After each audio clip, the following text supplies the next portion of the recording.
अब बात करते हैं कि कौन से घरेलू टोटके खांसी के इलाज में मुफीद साबित हो सकते हैं।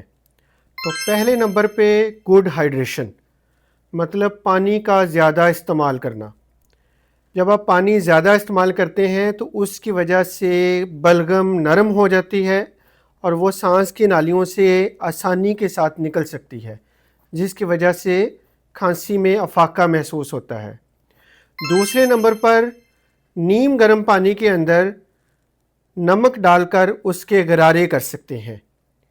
तीसरे नंबर पे नॉर्मल पानी के साथ आप भाप ले सकते हैं।